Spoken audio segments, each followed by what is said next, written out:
Are you ready for another getaway?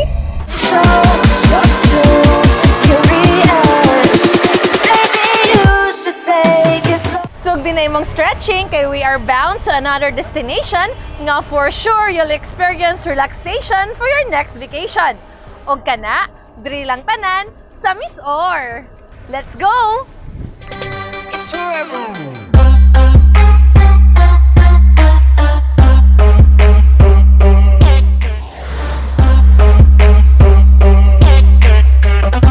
Kung sa milabay nga simana, ala Bali, Indonesia ang atong gala, karon pang South Korea na sabta. Sa Barangay Tubahon, lungsod sa Lagindingan, inyong ma-experience ang glamorous camping nga pang K-drama og dating. Kung fan kag Korean drama, siguradong inyong maobserba ang ilang glamorous way of camping. Sama sa K-drama nga Descendants of the Sun,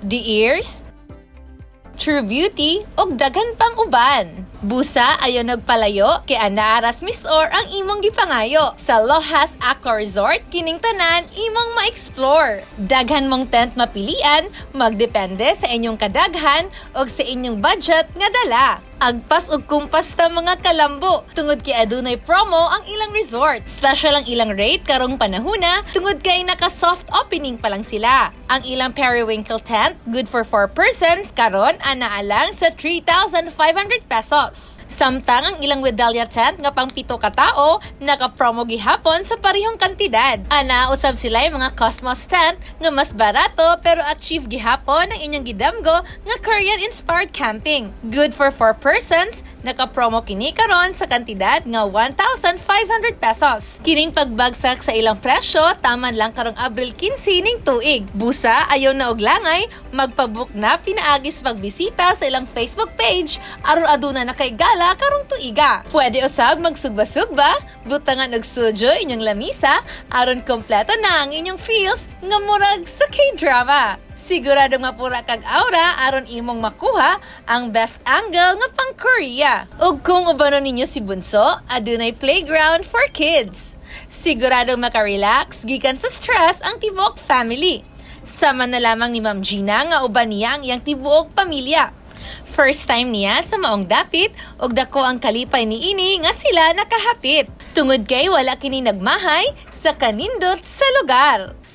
Very nice kay ni siya nga place. I hope nga makakitaan ni sa video muan hidari kay first time namo ni pero ako nakita nga kuan gyud siya. Okay gyud kay siya nga place. Usa-usab sa inyong dapat madiskubrihan ang ilang white sand o baywalk nga hastang taasa. Anaa sa 300 meters ang katas-an niini ug mao'y longest baywalk karon sa lungsod sa Lagindingan. Nakadugang usab sa kanindot sa lugar ang mga lubi nga perfect kayod sa imong beach pictures. Kung nagtuo ka nga glamping lang ang anaa sa Lohas Aqua Resort, diha ka na sayop. Tungod kay aduna sila mga aqua rides nga dili dapat ninyo palabyon. Sama ni ining kayak o paddleboard nga tag 100 pesos ang oras og 500 pesos for 8 hours. Aduna usab sila banana boat nga pang pamilya o barkada. Kay pwede ang 8 ka tao. Inyo na kining ma-enjoy for 1,000 pesos. Pwede sa manag-uyab kining peanut boat nga 500 pesos. Aduna usab sila jet ski nga tag 4,000 pesos. 100 for snorkeling, and of course, ang ilang balsa o floating restaurant nga pwede ang 20 hangtod sa 30 ka tao for only 3,500 pesos during weekdays and 4,000 pesos pag Sabado o Domingo. Kining tanan inyong ma-enjoy sa Lohas Aqua Resort. Abri na kini para sa tanan. Open ang resort for walk-ins nga adunay entrance fee nga 50 pesos. Niya na kantidad, inyo nang ma-enjoy ang ilang boardwalk, volleyball o grill area, plus ang kanindot ang mga mangrove trees nga abunda sa maong area. Aduna usab sila table nga tag 300 pesos o cottage nga 500 pesos. Siguradong memorable ang inyong pagbisita kung kining tanan inyong masulayan. Apan, tungod kay wala pa ta nahuman sa atong gisaguba nga pandemya karong panahuna, kanunay nga pahingmangno sa management sa resort nga musubay sa mga insaktong health protocols. Regarding sa health protocols, ang atong gipa-impose diri is social distancing sa atong mga customers o guests. Then napod tayong mga kanang hand wash nga area o mga alcohol sa atong glamping site. Then ginapa-impose po nato ang kining face mask sa atong mga walk-in guests especially.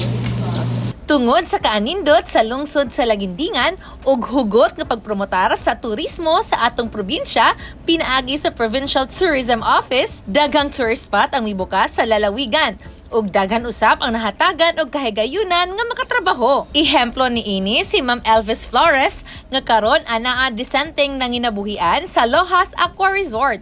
Sa pag-open sa Lohas Aqua Resort, dako kay tabang sa amo nga labi na sa ako nga naglisod karon tungod sa pandemya og nakatabang pug ko sa akong pares nga ko lang po dangiang trabaho. Personal namong nahinabi ang gadumala sa resort ug iyang gipaambit nga daghan pa silang plano aron mas paninduton pa ang ilang resort. Sa dili madugay, matinuod na gayud ang damgo ni Governor Bambi Imano nga maila ang atong probinsya, dili lang sa tibok nasod sa Pilipinas, apan sa tibuok kalibutan. Ato kining paningkamutan aron sila mapabilib sa kaanindot sa Misamis Oriental. Kini na lamang si Clarice Interina, kanunay nagahangyo sa inyong tanan nga atong suportahan ang atong mga local tourist spot o ginsaktong health protocol lang atong kanunay nga obserbahan kay kining tanan alang sa atong kaluwasan nga makapatay nga COVID atong malikayan.